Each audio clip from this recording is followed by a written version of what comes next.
Bonjour, ravi de vous retrouver dans Questions politiques, l'émission politique du dimanche sur France Inter, diffusée sur France Info, la télé également et en partenariat avec le journal Le Monde. Michel Barnier a été nommé il y a 24 jours à Matignon et depuis 24 jours, la gauche observe la droite installée au pouvoir avec un Premier ministre qui le reconnaît à chacune de ses sorties. Impossible de dire combien de temps il réussira à se maintenir. En attendant, le nouveau Front Populaire fêtera bientôt ses 4 mois d'existence. Arrivé en tête aux dernières élections législatives, c'est vrai, mais sans être parvenu à transformer l'essai. Alors, 4 mois après, que reste-t-il du NFP? Là aussi, difficile à dire. Il devrait voter en fin de semaine prochaine une première motion de censure. Et combien d'autres après, comme si c'était tout ce qui restait en commun à ces 4 partis de gauche qui savent parfois malgré tout s'unir. On en parle avec Manuel Bompard, le coordinateur de la France Insoumise. Il est notre invité ce dimanche dans Questions politiques en direct et jusqu'à 13h. Questions politiques.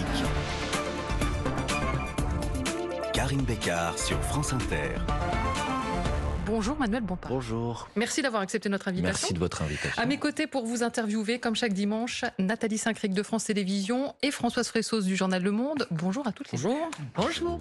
Alors la situation a complètement basculé ce week-end au Proche-Orient. Je voudrais donc exceptionnellement, et avant nos images de la semaine, qu'on commence par parler du Liban. Israël continue de pilonner ce matin encore le sud du Liban après avoir assassiné hier le tout-puissant leader du Hezbollah, Hassan Nasrallah. Et ce matin, l'Iran a réclamé en urgence une réunion du Conseil de sécurité de l'ONU. Manuel Bompard, qu'est-ce que vous attendez de la France dans une pareille situation?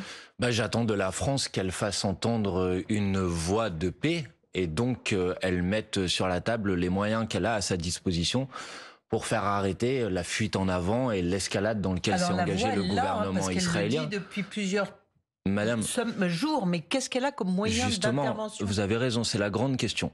Parce que la première chose qu'il faut dire, c'est que malheureusement, depuis maintenant plusieurs mois, le président de la République, Emmanuel Macron, s'est rendu impuissant. Il s'est rendu impuissant parce que ses prises d'opposition, ses zigzags permanents sur le sujet, lui ont ôté malheureusement toute crédibilité pour agir dans la région. Mais et là, pourtant, il a été très la clair France, cette attendez, semaine. je vais terminer juste de répondre à la question. La France a des moyens pour agir, des moyens d'action diplomatiques. Concrètement? La France peut décider, par exemple, de décréter d'un embargo sur les livraisons d'armes à l'égard du gouvernement israélien. La France peut décider, comme l'ont fait d'autres pays en Europe, de reconnaître l'État de Palestine.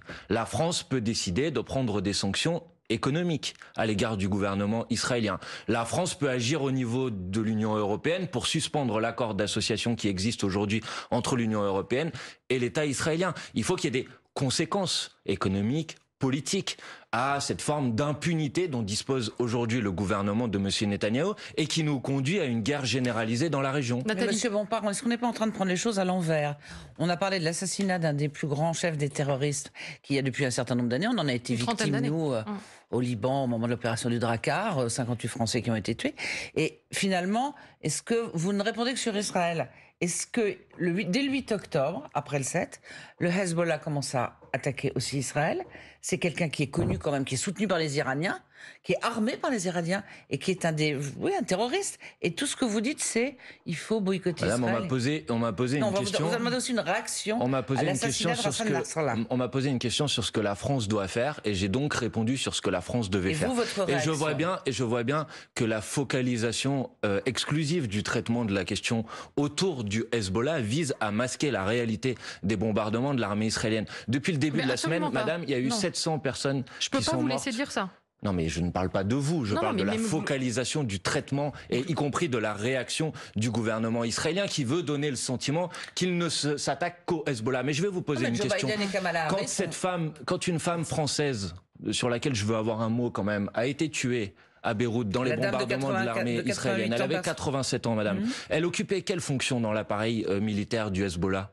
Les enfants qui sont morts cette semaine, ils occupaient quelle fonction dans l'appareil militaire du Hezbollah? Vous le savez très bien, comme moi. Aucune. Donc la question c'est que je ne vous échange rien, madame. Je vous dis que vous m'avez posé la question de savoir ce que la France devait faire. Voilà ce que la France doit faire. Faire en sorte de mettre un terme le plus rapidement possible à l'opération militaire du gouvernement israélien, obtenir un cessez-le-feu général dans la région, au Liban et à Gaza, et ouvrir une solution politique, parce que vous vous dites, on peut prendre le problème au 7 octobre, au 8 octobre, mais on peut aussi le prendre avant. Non, mais je veux que le débat soit clair. Non, mais le débat est très clair. C'est une bonne nouvelle d'avoir la disparition de Hassan Nasrallah. Mais ce n'est pas une bonne nouvelle d'avoir un acte d'escalade et de fuite en avant comme nous avons sous les yeux. Maintenant, moi, je n'ai aucune sympathie pour qui que ce soit et certainement pas par monsieur Nasrallah. La question, c'est est-ce que c'est capable, est-ce que cet acte va conduire au retour de la paix dans la région? Et tout le monde sait que ce n'est pas le cas et qu'au contraire, ça risque de conduire à une forme de surenchère parce que le Hezbollah ne va pas disparaître avec la disparition de monsieur Nasrallah. Et vous le savez très bien. Et d'ailleurs, quand on regarde l'histoire, quand est né le Hezbollah est né après l'invasion par l'armée israélienne du Liban en 1982. C'est à ce moment-là qu'est né le Hezbollah. Donc peut-être qu'il n'y aura plus monsieur Nasrallah, mais il va y avoir autre chose avec d'autres dirigeants et on n'aura rien réglé. Et donc la question qui doit nous être posée à tous, c'est comment on permet l'ouverture de discussions, de négociations, une solution politique qui permet à l'État d'Israël de pouvoir vivre en paix et en sécurité, à l'État palestinien de pouvoir enfin voir le jour, au Liban de pouvoir vivre, au Liban de pouvoir vivre dans le respect de la souveraineté de son territoire. C'est ça les questions qui nous sont posées. Bien, on va avancer. On avance. Et on ne va pas parler trop fort, on va s'écouter. Merci à tous. J'aimerais qu'on revienne à ce qui a marqué l'actualité aussi en France avec vos images de la semaine. Manuel Bompard, je commence avec vous. Quelle est l'image qui vous a frappé en particulier? Eh ben, écoutez, j'ai choisi l'image d'une file alimentaire d'étudiants à Bordeaux qui font la queue pour pouvoir tout simplement manger. Et vous savez, dans les rapports qui ont été faits notamment par le syndicat UNEF sur le coût de la vie étudiante, on observe que le coût de la vie étudiante a augmenté encore de plus de 2% cette année, que vous avez à peu près 80% des étudiants aujourd'hui qui vous disent qu'ils ne mangent pas à leur faim. Eh ben, je considère que ce sujet-là devrait être une priorité politique, qu'on devrait quand même se poser la question de savoir si on accepte que dans la 7e puissance économique du monde, on a nos étudiants qui sont obligés de faire la queue pour pouvoir manger à leur faim. Moi, je trouve que cette situation est une situation intolérable. Et dans la mandature précédente, nous avions proposé, par exemple, une proposition de loi pour le repas à 1 € pour les étudiants. Elle avait été rejetée à une voix près. Nous avions proposé dans la campagne des élections législatives de mettre en place ce qu'on appelle une allocation d'autonomie pour nos étudiants pour qu'ils puissent vivre et étudier dans des bonnes conditions. Eh ben, je regrette que ce sujet ne semble pas être pris à bras le corps, y compris par le gouvernement de Michel Barnier qui vient de voir le jour. Le repas à 1 € au Crous, ça existe quand même. Non, madame, il y avait eu pendant une période des repas à 1 € pour certaines personnes. Là, la proposition que nous faisions, c'était la généralisation du repas à 1 € pour l'ensemble des étudiants. Et j'observe que c'est vrai pour les étudiants, mais c'est vrai de manière générale. Le recours aux banques alimentaires a augmenté de manière significative ces dernières années. Et dans le même temps, les 500 plus riches de ce pays ont vu leur fortune doubler depuis l'arrivée au pouvoir d'Emmanuel Macron. Je trouve cette situation inacceptable et intolérable, tout simplement. On passe à Françoise. Qu'est-ce qui vous a fait réagir, Françoise, cette semaine? Alors moi, il y a eu plein d'événements cette semaine. J'en ai retenu un en lien avec notre invité. C'est ce qui s'est passé hier à Bram, dans l'Aude. C'est ce que j'appelle un peu les caves se rebiffent à gauche, c'est-à-dire toute cette aile social-démocrate. Ils n'ont pas l'air de se rebiffer sur la photo quand même. Alors oui, je commande quand même la photo. Oui, on voit Raphaël Glucksmann, on voit François Hollande, on voit Carole Delga qui est la puissante invitante, c'est la patronne de la région Occitanie, mais on aurait pu voir d'autres personnes aussi. Il y avait Benoît Payan, le maire de Marseille, il y avait Bernard Cazeneuve aussi qui est venu, le maire de Saint-Ouen aussi. Donc qu'est-ce qu'ils sont en train de dire? Ils disent, nous on en a marre d'une gauche qui est sous domination de Jean-Luc Mélenchon, donc on aimerait bien que le Parti socialiste se ressaisisse, il demande un congrès. Alors, pourquoi tout d'un coup il se réveille? Parce que Raphaël Glucksmann a quand même fait 14% aux dernières européennes et ils se disent il y a peut-être une voie différente parce que ce que fait Mélenchon, ça nous mène à l'impasse. Et bien sûr, il y a le nouveau Front populaire, mais au moment d'accéder au pouvoir, on n'y arrive pas, donc il faut une autre voie. Alors, ils ont donc Raphaël Glucksmann, mais le problème c'est que pour le moment ils sont assez divisés en chapelle. En fait, on ne sait pas qui domine. On voit que François Hollande a envie de revenir. Et puis surtout, on cherche la doctrine parce que une fois que vous avez dit aïe aïe aïe, on est en train de se faire manger par le Rassemblement national, et une fois qu'on dit on veut pas de Mélenchon, c'est quoi l'autre voie? Et là, on n'en est pas encore à des propositions très très concrètes. Alors on va évidemment pas mal y revenir pendant l'émission, mais est-ce que vous avez juste envie de réagir à ce que vient de dire François? Je pense que ce rassemblement est un acte d'hostilité au nouveau Front populaire, puisque vous dites ils sont contre Mélenchon, etc. Mais là, vous personnalisez. La vérité, c'est que ce sont des personnes qui défendent l'idée qu'il ne faut pas construire à gauche une alliance avec la France insoumise. C'est pas vrai. C'est pas vrai. Écoutez, moi j'ai lu leurs interviews avec précision, Françoise Fressoz, et j'observe et je trouve que du point de vue de l'honnêteté politique, quand on a été élu il y a 2 ou 3 mois avec les électrices et les électeurs de la France insoumise, je trouve pas ça très correct de leur cracher dessus 3 mois après. Allez, on termine avec vous, Nathalie. Qu'est-ce que vous avez choisi de votre côté? Quelle image? Je voulais revenir sur l'image des obsèques hier de la jeune fille de 19 ans philippine qui a été donc tuée et violée.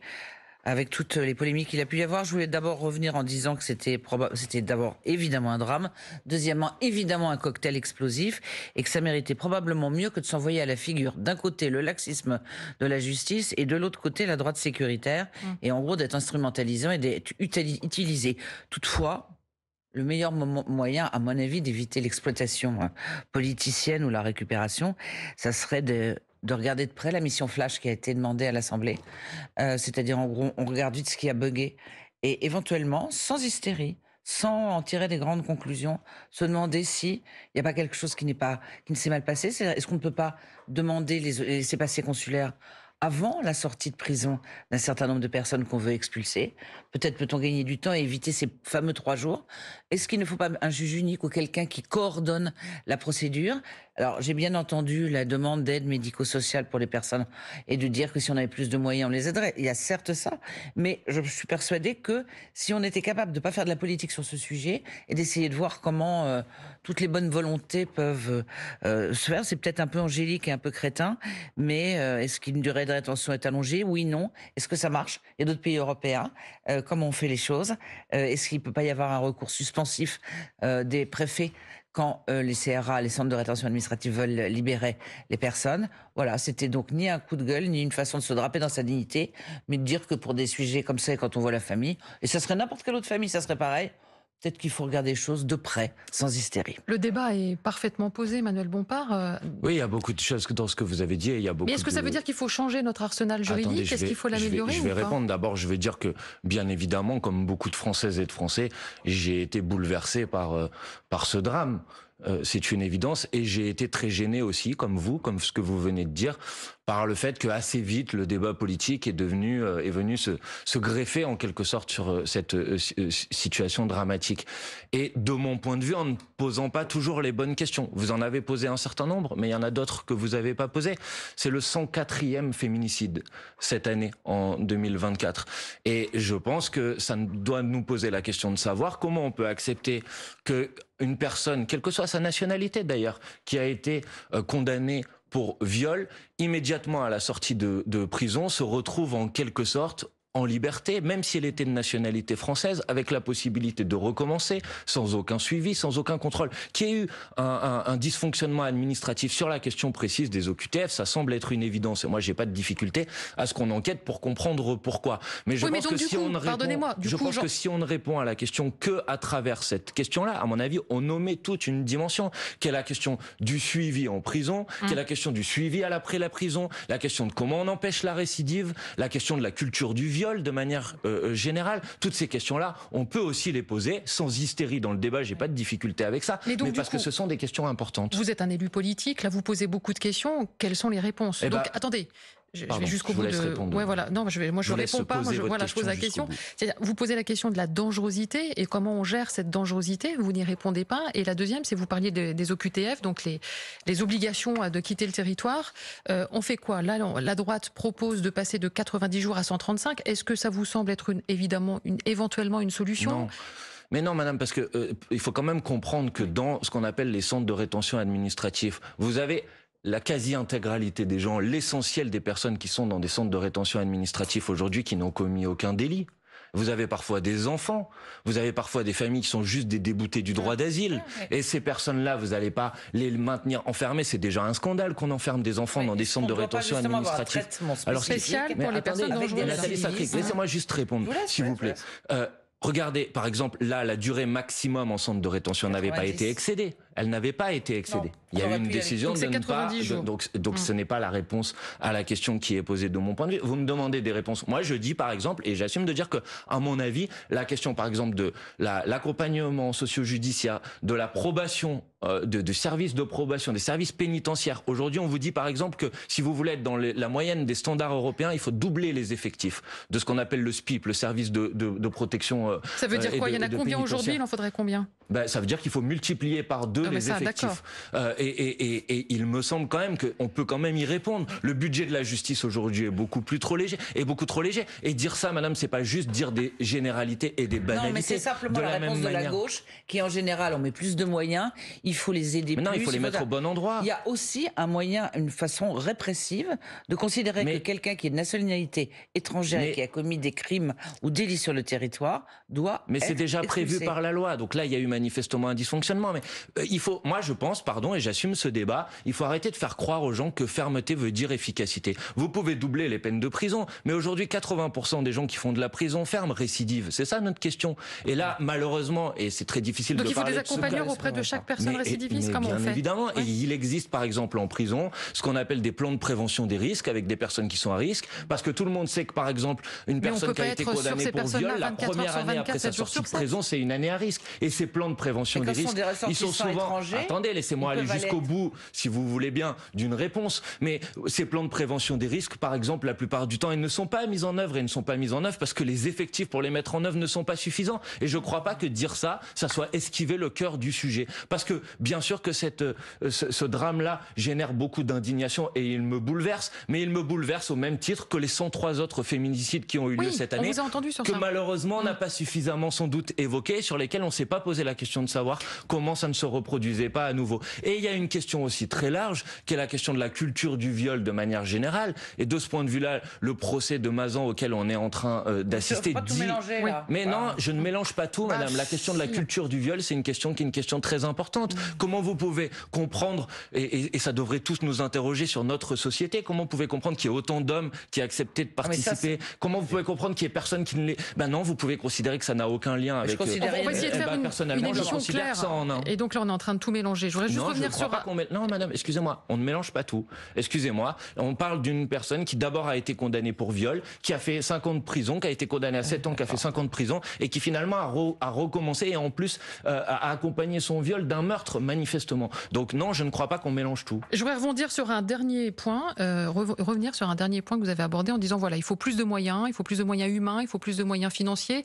On a le sentiment que c'est toujours la petite réponse classique de la gauche. Même Raphaël Glucksmann, hier dans Le Parisien, s'en amuse en disant, voilà, c'est les recettes classiques. Mais madame, et ça ne marche pas. Vous ne pouvez pas réduire, si vous voulez bien, mon propos à il faut plus de moyens, parce que je dis à quel endroit il faut les mettre. Je propose des solutions pour le faire. De la même manière, en matière de sécurité, je ne réponds pas seulement il faut plus de moyens. Je dis il faut concentrer les moyens sur la police judiciaire, il faut concentrer les moyens sur la police de proximité. Je ne suis pas seulement en train de vous dire il faut plus d'argent. Je vous dis il faut bien l'utiliser aussi. Moi, la semaine dernière, j'ai participé à un rassemblement à Marseille. On va supprimer 500 postes dans la protection judiciaire de la jeunesse. C'est une décision qui a été prise cet été. Les gens de la PJJ aujourd'hui, ce sont les gens qui, par exemple, accompagnent les mineurs délinquants. Peut-être que là, il faut mettre effectivement plus de moyens. Une question très simple. Est-ce que vous êtes favorable à ce qu'il y ait une pression faite sur les États dont les ressortissants peuvent être expulsés, c'est-à-dire Maroc, Tunisie, Algérie, Mali, il y a aussi la Serbie. Est-ce qu'en gros, il faut leur mettre le marché en main, moins de visas de tourisme, si vous ne reprenez pas vos délinquants, si j'ose dire, voire les aides, est-ce qu'il faut faire quelque chose? Mais ça existe déjà, madame. Non, mais ça existe déjà. Mais ça existe déjà, et là, en l'occurrence... Mais non, ça ne marche pas. Et là, en l'occurrence, vous êtes en train d'évoquer un sujet qui n'a pas de rapport avec le drame dont nous sommes en train de parler, puisque le laissez-passer consulaire a été délivré par le Maroc, et que si manifestement ça a été délivré trop tard, c'est parce que la demande n'avait pas été adressée au bon service, si j'en crois ce qui a été dit dans la presse. Donc je pense que là, pardonnez-moi, mais ça ne répond pas aux circonstances du drame terrible dont nous sommes en train de parler. Je ne vais pas exclure dans l'effort national qu'il faudra faire pour redresser la situation. Je ne vais pas exclure que les personnes les plus fortunées participent, comme certains balles, ils font partie de la communauté nationale, participent à cet effort national. Voilà, Michel Barnier, dimanche dernier, sur le plateau du 20h de France 2. En attendant donc mardi sa déclaration de politique générale devant les députés, toute la semaine, le Premier ministre s'est engagé à ne pas augmenter les impôts des classes moyennes, de celles et de ceux qui travaillent. En revanche, il demandera un effort exceptionnel à ceux qui le peuvent, autrement dit aux plus fortunés. Manuel Bompard, vous dites absolument là la même chose que Michel Barnier, finalement. J'ai dit il était temps. Parce que j'observe... Vous défendez la même ligne. Non, attendez, j'observe... D'abord, on va voir ce qu'il propose, parce que pour l'instant, c'est des fuites dans la presse.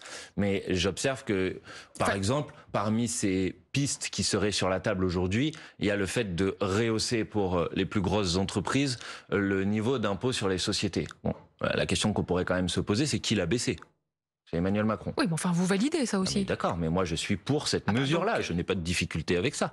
Je vous dis juste qu'à un moment, si à la fin c'est pour prendre des propositions et des mesures qui sont celles que nous défendons depuis 7 ans, c'est pas moi qui vais être contre. C'est pas moi qui vais être contre ces mesures-là. Maintenant, j'observe que si j'en crois ce qui a été dit, c'est-à-dire qu'il faut respecter une trajectoire de baisse des déficits et que si on regarde les objectifs qui ont été fixés pour 2025 et l'état des déficits aujourd'hui, qui ont été très largement dégradés, ce qui me fait doucement sourire quand je vois que les députés macronistes ont passé 7 ans à nous donner des leçons d'économie et qu'ils ont mis le pays dans l'abîme. Il faut faire 60 milliards d'euros d'économie. Les pistes de nouvelles recettes dont parle aujourd'hui M. Barnier sont à hauteur de 7 à 8 milliards, si j'en crois l'article qui a été publié par le journal Le Monde ce matin. Donc, c'est pour les entreprises seulement ça, 8 milliards. Les 52 milliards restants, je pose la question de savoir où M. Barnier a l'intention d'aller les chercher. La question que je voulais vous poser, c'est, vu votre a priori assez positif sur les hausses d'impôts, est-ce que vous pourriez vous dire, on va finalement écouter sa déclaration de politique générale avant de savoir si on dépose une motion de censure, ou bien est-ce que c'est motion de censure, quoi qu'il arrive, non, mais quoi qu'il dise. Nous avons annoncé et nous allons déposer une motion de censure pour une raison très simple, c'est qu'il s'agit de rétablir la démocratie et le résultat des dernières élections législatives. Maintenant, je veux juste vous corriger, si vous le permettez, sur un point, c'est que moi, je ne suis pas partisan de hausse d'impôts, parce que ça c'est une manière et un vocabulaire à chaque fois qu'on discute de ce sujet, et d'ailleurs Monsieur Attal l'a longuement fait pendant la campagne des élections législatives, quand vous dites qu'il faut augmenter les prélèvements sur une minorité de la population, c'est-à-dire ceux qui en ont les moyens, et la proposition de réforme fiscale que nous faisions concentrer l'effort sur 8% des Françaises et des Français, ils disent pas de hausse d'impôts pour faire croire aux gens qu'on va s'attaquer à chacune et chacun des Français. Donc c'est pas le sujet, c'est pas une hausse d'impôts. Moi je défends effectivement une hausse d'impôts pour les plus riches, pas pour l'ensemble de la population. Les 8%, ça correct pour que les gens qui nous écoutent comprennent bien. C'est sur les bénéfices des entreprises. C'est à partir de... J'ai déjà répondu à peu près 25 fois à cette question, mais je veux bien y répondre une nouvelle fois. Il faut bien faire de la pédagogie parce qu'on entend... Et du coup, c'est 8 milliards, pas 8 millions. C'est pas 10 millions. Madame Sastry parlait des 8% dont j'étais en train de parler, puisqu'effectivement la réforme fiscale que nous proposions, elle conduisait à une baisse ou à un même niveau d'impôt pour 92% des Français et des Français, et une augmentation d'impôt pour les 8% les plus riches. Pour vous donner un exemple, c'est une personne célibataire qui gagne 4 000 € net par mois, qui devrait, au-delà de ça, elle devrait voir sa contribution légèrement augmenter, mais l'effort principal, bien évidemment, il serait concentré sur les 1%, et en particulier sur les 0,1% des plus riches, parce que tout le monde sait aujourd'hui, c'est les travaux par exemple de Thomas Piketty, que les 0,1% des riches payent en proportion de leurs revenus moins d'impôts que les 1% partir à l'étranger et qui peuvent délocaliser leur patrimoine. Mais madame, sur la base de cette argumentation, on a supprimé l'impôt de solidarité sur la fortune et ça n'a eu aucun impact sur le retour. Je dis, excusez-moi, parce que pour que les gens nous entendent, parce que j'ai parlé en même temps. Merci, c'est très gentil de faire la politique. Je fais attention. La base de l'argumentation que vous venez de défendre, c'est celle qui a conduit Emmanuel Macron à supprimer l'impôt de solidarité sur la fortune, sur la base d'un argument qui consistait à dire, si nous supprimons l'impôt de solidarité sur la fortune, des gens qui sont partis vont revenir. Il y a eu multiples rapports depuis qui ont été faits sur l'impact économique de cette décision et personne n'est revenu. Beaucoup d'investisseurs étrangers qui sont revenus en France. Je suis obligé de vous corriger, j'en suis désolé. Si vous regardez en volume d'investissement, parce qu'il y a eu toute une forme de communication qui a été faite par le gouvernement, si vous regardez en volume d'investissement, malheureusement, non, les investissements en France n'ont pas augmenté sous Emmanuel Macron. Alors, il y a le budget, il y a aussi les retraites. Michel Barnier fait preuve également d'ouverture sur les retraites, puisqu'il a dit qu'il était prêt à rediscuter certains certains points de la réforme, c'est pas très clair, puisqu'on ne sait pas précisément. Si, c'est très clair. Vous n'êtes pas non plus, vous, très clair, Manuel Bompard, puisque vous voulez l'abrogation de cette réforme. Une abrogation sera discutée, sera proposée dans la niche parlementaire du Rassemblement national. Ce sera le 31 octobre prochain. Est-ce que vous pourriez voter ce texte avec le Rassemblement national? Vous n'avez toujours pas clairement répondu à cette question. Alors, si vous voulez donner quand même les éléments du contexte dans leur globalité, vous devriez rappeler que nous, le groupe insoumis à l'Assemblée nationale, immédiatement après le résultat des élections législatives, nous avons déposé à l'Assemblée nationale une proposition de loi d'abrogation de la réforme des retraites. Mais qui sera examinée après le 31 octobre. Elle sera normalement examinée dans notre niche parlementaire qui aura lieu à la fin du mois de novembre. Voilà. Donc, avant la niche parlementaire du Rassemblement national, il va y avoir les discussions sur le projet de loi de finances de la sécurité sociale. Le PLFSS. Dans ce cadre-là, nous souhaitons déposer un amendement pour obtenir l'abrogation de la réforme des retraites et la fin de la retraite à 64 ans. C'est d'abord notre première piste.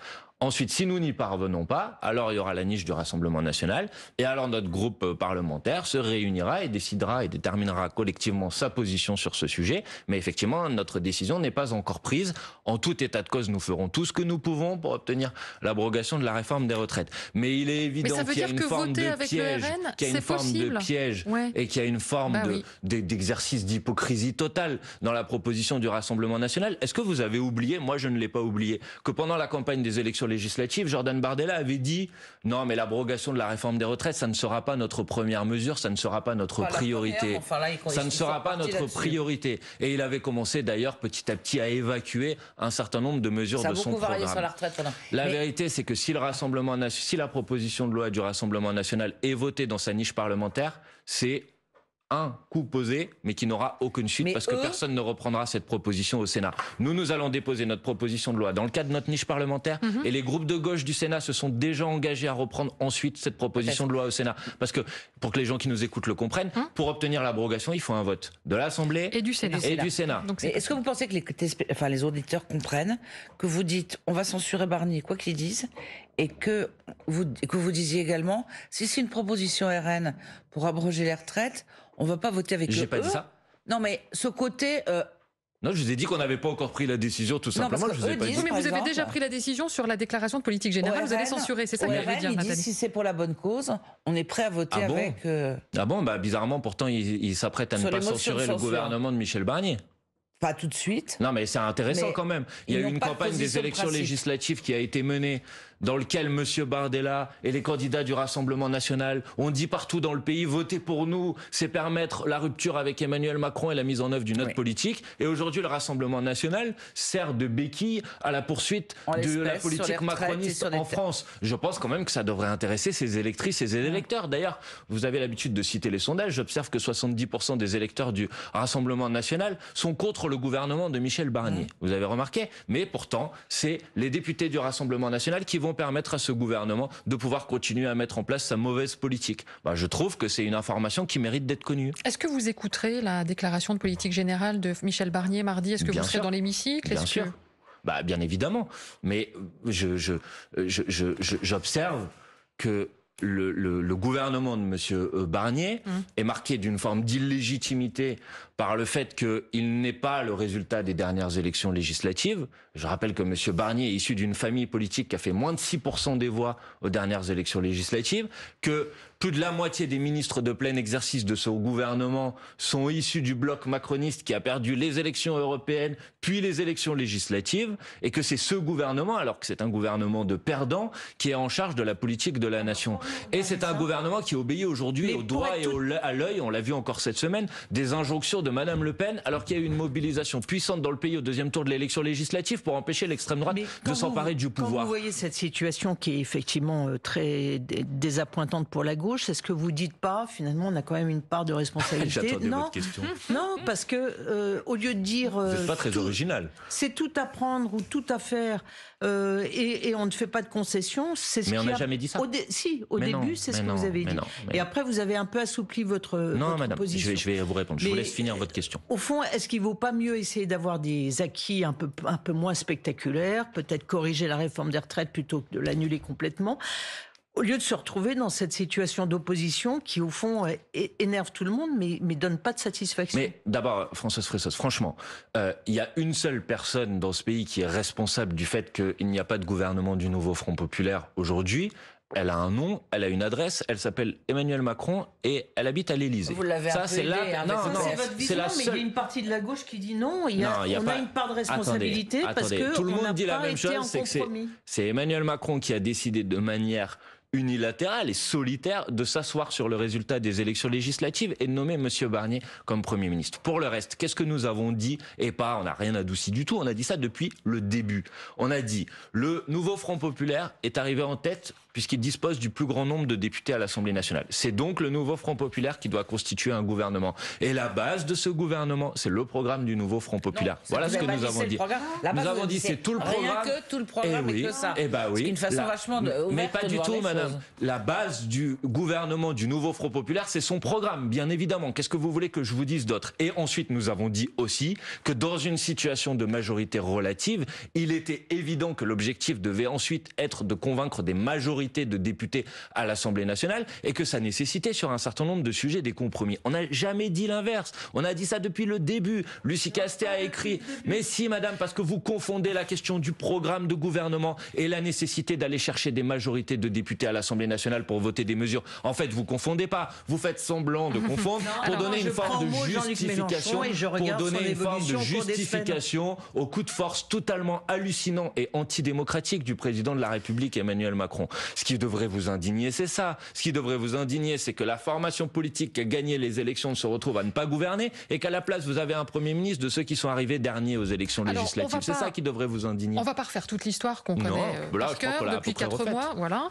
Ce qu'on a envie de savoir, c'est ce qui se passe maintenant et ce qui va se passer après. Comment elle va la gauche? Est-ce que le NFP continue à discuter? Parce qu'on a l'impression quand même que les relations sont tendues. Est-ce que vous vous réunissez toujours? Il y a des échanges, il y a des discussions et on prend des initiatives. Oui, et on prend des initiatives communes. Par exemple, la semaine prochaine, c'est pas seulement la France Insoumise qui va déposer une motion de censure après le discours de politique générale de M. Barnier. Nous allons déposer une motion de censure commune, et c'est une bonne nouvelle. Nous allons déposer aussi, en tout cas moi je le souhaite, des amendements communs dans la discussion budgétaire à l'Assemblée nationale. Donc moi, le programme du nouveau Front Populaire, c'est celui sur lequel j'ai et mes collègues ont été élus, c'est celui que nous allons défendre. Que maintenant il y ait des voix au Parti Socialiste, et ils se sont réunis, je crois, hier, on en a parlé tout à l'heure, qui veulent en quelque sorte déchirer le contrat qui a été passé devant les électrices et les électeurs. J'ai envie de dire, c'est leur problème. J'ai bien compris qu'en fait, ils sont surtout dans une offensive contre Olivier Faure et que ce qui les préoccupe, c'est davantage qui va diriger le Parti Socialiste dans les prochains mois,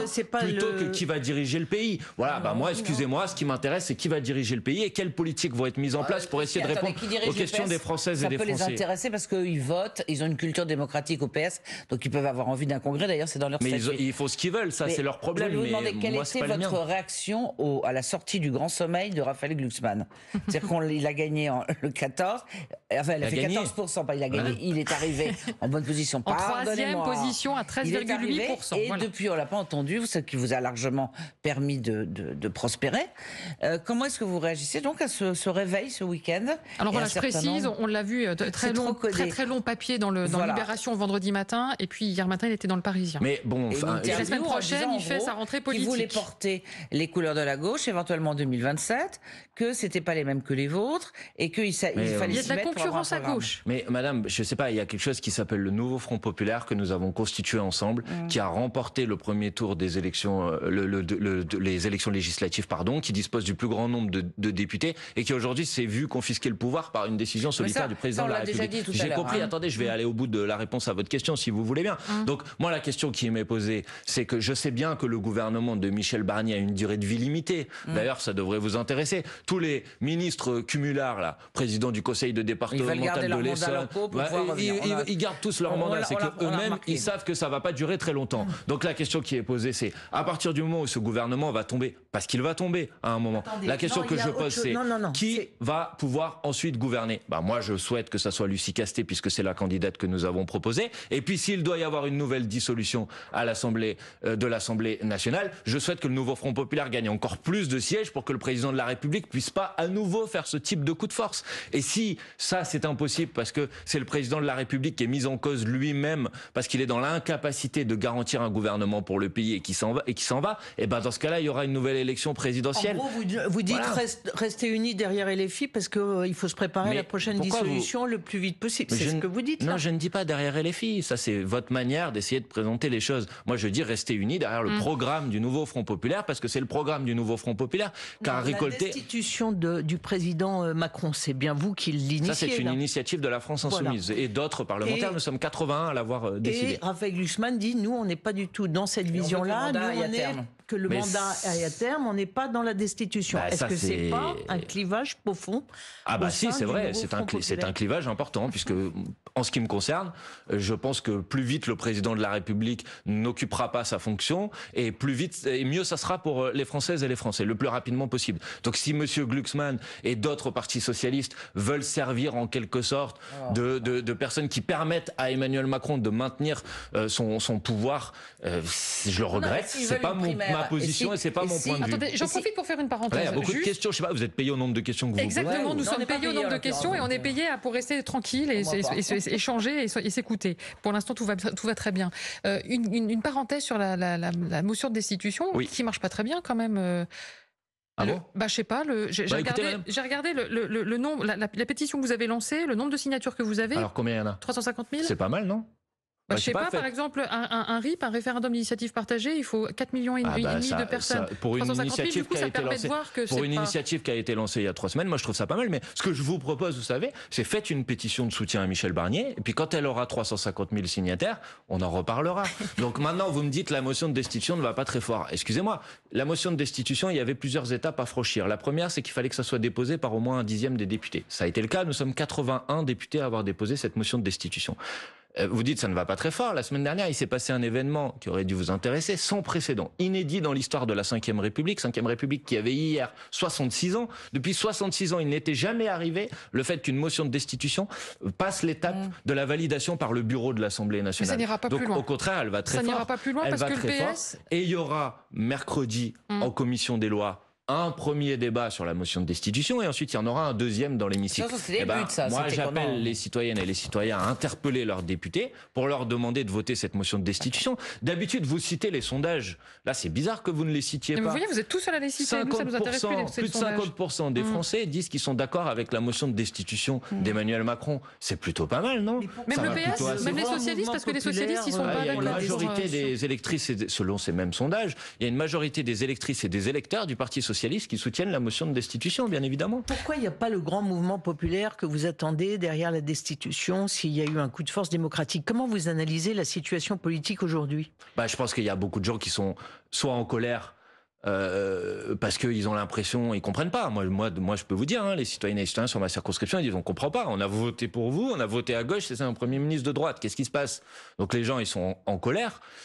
Certains peut-être se disent mais est-ce que vraiment on peut changer les choses, parce que tout a été fait ces dernières années pour donner l'impression aux gens que ça servait à rien de se mobiliser. Quand vous avez des millions de personnes dans la rue contre la réforme des retraites, parce que c'était les manifestations les plus puissantes en France depuis mai 68, et que à la fin le président de la République efface tout ça, passe en force, faut pas s'étonner ensuite qu'il y a des gens qui se disent mais est-ce que ça sert à quelque chose d'aller manifester? Moi je leur dis oui, ça sert à quelque chose, mais moi je pose la question, qu'est-ce qu'ils veulent? Qu'est-ce que veut le président de la République? Parce que si maintenant manifester par millions ça ne sert à rien, si maintenant voter par dizaines de millions ça ne sert à rien, qu'est-ce qu'il veut? Il veut quoi?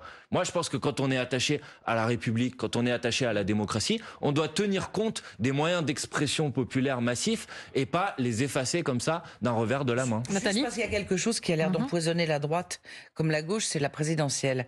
Et puisque vous parlez des sondages, certains Français considèrent que la candidature systématique et automatique de Jean-Luc Mélenchon est un handicap. Systématique et automatique? Quasiment depuis 3 présidentielles. C'est pas automatique, ça. C'est parce qu'il y a des gens qui l'ont décidé. D'accord, mais c'est qui les gens qui l'ont décidé? Il y a un vote. Les Insoumis. Mais il y a un vote. À la précédente, vous voulez que je vous explique comment Jean-Luc Mélenchon a été investi candidat à l'élection présidentielle de 2022? Par des procédures collectives, validation par l'ensemble des députés et députés européens de la France Insoumise. Olivier Faure, par exemple, qui parle de vos ennemis. Allez à votre question plutôt que de donner une méchanceté au milieu, parce qu'après je suis obligé de répondre à votre méchanceté. Vous faites un procès d'intention. Ce n'est pas vrai. Systématique et automatique, ce n'est pas vrai. Olivier Faure a dit, posez votre question. Principal, dans Ouest France ce matin, considère que la mécanique des primaires est une bonne solution pour éventuellement déterminer un candidat possible en votre sein. Et je rajoute qu'Olivier Faure ce matin a dit dans cette même interview dans West France, c'est la partie méchante. Alors que Jean-Luc Mélenchon ne peut pas être le candidat de toute la gauche. Donc et que donc qu'il faut demander. Et que donc il faut en passer effectivement. Pourquoi vous donnez pas droit à sa demande? Attendez. Vous me dites que Olivier Faure défend une primaire et vous complétez en disant mais Jean-Luc Mélenchon ne peut pas être candidat à une primaire. Donc il peut être candidat à la primaire. Il ne peut pas être automatiquement candidat. Mais personne n'a dit qu'il devait être automatiquement, à part vous en fait. Donc attendez, moi je vous réponds sur la question des primaires si vous voulez. Moi je ne suis pas d'accord avec le système des primaires, je l'ai déjà dit à de multiples reprises, parce que je pense que les dernières primaires l'ont démontré d'ailleurs, ça crée des divisions, ça crée des clivages, et qu'au lendemain de la primaire, vous avez les opposants au candidat qui a finalement été désigné, qui vont soutenir un autre candidat. Donc, excusez-moi, ça, ce n'est pas possible. Et alors, en plus, si maintenant il s'agit d'une primaire dans laquelle on dit il y a ceux qui ont le droit de participer et ceux qui n'ont pas le droit de participer, si, c'est ce que dit Olivier Faure, si j'en crois ce que vient de dire Karine Bécard. Donc, tout ça n'est pas sérieux. Donc, moi, je souhaite, pour résumer le propos, si vous voulez bien, je souhaite que le nouveau Front Populaire continue à avancer uni, à défendre le programme du nouveau Front Populaire et qu'il soit le plus rapidement au pouvoir. Soit à travers la chute du gouvernement de Michel Barnier et un nouveau gouvernement dans lequel peut-être à ce moment-là le président de la République n'aura pas d'autre solution que d'appeler la candidate que nous avons proposée. Et en ce qui me concerne, j'ai dit que Lucie Castet restait notre candidate, bien évidemment. D'ailleurs, j'observe que hier à Bram, puisque vous me posiez la question, c'était Bernard Cazeneuve qui était invité et pas Lucie Castet. Donc s'ils ont besoin des coordonnées, je suis tout à fait disponible pour leur envoyer. Olivier Faure a été invité, il n'est pas venu non plus. Et donc, soit par la chute du gouvernement de Michel Barnier et la mise en place d'un gouvernement, soit parce qu'il y aurait une nouvelle dissolution, soit parce qu'il y aurait une démission du président de la République. Et dans tous ces cas de figure-là, je pense qu'il faut s'organiser pour que le nouveau Front Populaire puisse gouverner le pays le plus rapidement possible. Donc ça veut dire apporter des réponses aux problèmes que les gens ont, parce que le gouvernement de Michel Barnier ne les apportera pas, tout le monde le sait. Donc vous êtes en train de dire que Jean-Luc Mélenchon n'est pas le candidat naturel de la gauche. Mais Jean-Luc Mélenchon a dit, je sais pas, je peux pas parler à sa place, mais Jean-Luc Mélenchon a dit depuis le début, faites mieux. J'aspire à être remplacé. Il a dit ça depuis le début. Il y a que vous qui dites qu'il est candidat automatique et systématique. Moi, j'ai dit ma position sur ce sujet. S'il devait y avoir une élection présidentielle demain, il me semble que Jean-Luc Mélenchon est la personne la mieux placée. Et après-demain, ça peut se discuter. Voilà. Mais c'est Jean-Luc Mélenchon lui-même qui dit que ça doit se discuter. Donc c'est pas. Il y a que vous qui avez décidé de l'installer dans le rôle du candidat systématique et automatique. C'est vous qui dites ça. C'est pas la position de Jean-Luc Mélenchon lui-même qu'il a exprimée à de multiples reprises. Manuel Bompard, une question qui va vous fâcher pour finir. La députée insoumise Sophia Chikirou a été mise en examen cette semaine dans l'affaire des comptes de campagne de la présidentielle de 2017. Tiens, justement, elle était la directrice de campagne de Jean-Luc Mélenchon et en même temps la directrice. Vous me corrigerez après. C'était moi le directeur de campagne, donc je suis assez bien placé pour le savoir. Donc là, excusez-moi, vous faites une erreur dans votre question. Et elle était bien la directrice de la société de communication. Ça oui. Voilà, mais le directeur de campagne, vous l'avez au service du candidat Mélenchon. Oui. Autrement dit, elle vous commandait, vous lui commandiez à sa société. D'accord. Elle est aujourd'hui en tout cas poursuivie pour escroquerie aggravée, abus de biens sociaux, recel d'abus de confiance. Est-ce qu'il y avait un système de surfacturation qu'on a connu dans d'autres... Non, précisément, puisque d'abord, je veux dire, ça ne me fâche pas du tout, mais je croyais que vous alliez me poser une question sur McKinsey et les comptes d'Emmanuel Macron. Mais c'est pas celle-là. Mais là, c'est l'actualité la plus récente. C'est pas celle-là que vous me posez.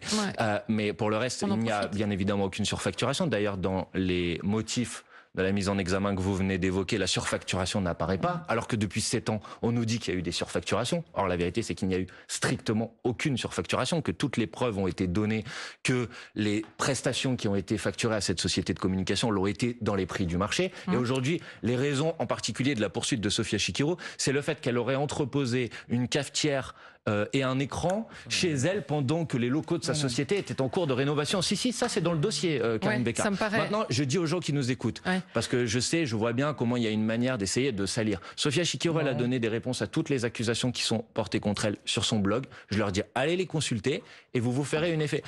Donc la justice se peut-être que si vous l'aviez fait d'ailleurs, vous n'auriez pas dit qu'elle était directeur de campagne alors que c'était moi son directeur de campagne. C'est quand même des chefs d'accusation qui sont importants. Mais madame, il n'y a rien de tout ça dans cette affaire. Donc c'est juste, vous êtes des toutes les accusations auxquelles nous avons été confrontés depuis 7 ans, nous y avons répondu point par point et à l'ensemble des accusations qui ont été faites. La campagne de Jean-Luc Mélenchon en 2017, puisque c'est de celle-là dont nous sommes en train de parler, est la campagne qui a coûté le moins cher quand on ramène le montant de la campagne au nombre de voix qui ont été obtenues. La moins chère. Et on me dit que ça je sais pas ce que ça veut dire. Si, madame, vous pouvez regarder les chiffres, vous verrez. C'était la moins chère de toutes les campagnes parmi les plus gros candidats ramenés au nombre de voix qui ont été faites. Donc comment on aurait pu surfacturer? Et puis, je pose une question. Quel est le mobile? Parce qu'à la fin, normalement, quand vous faites quelque chose... Et... Le mobile, on l'a compris. Là, alors, il est où, cet argent?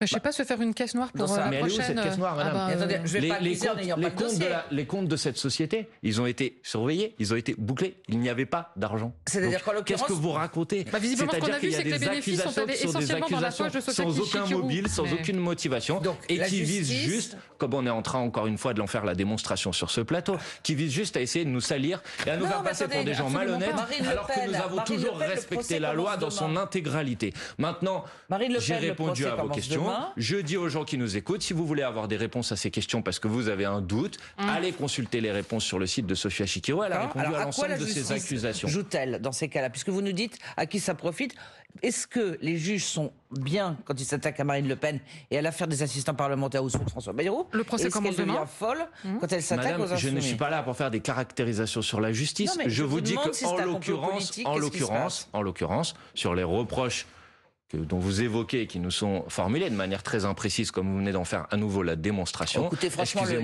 excusez-moi de vous le dire. Bah si, mais excusez-moi, madame, mais c'est un angle majeur de l'attaque qui est fait contre nous. On dit Sophia Chikirou était à la fois prestataire et donneur d'ordre. Je viens de vous faire la démonstration que ce n'était pas. Elle était conseillère en communication.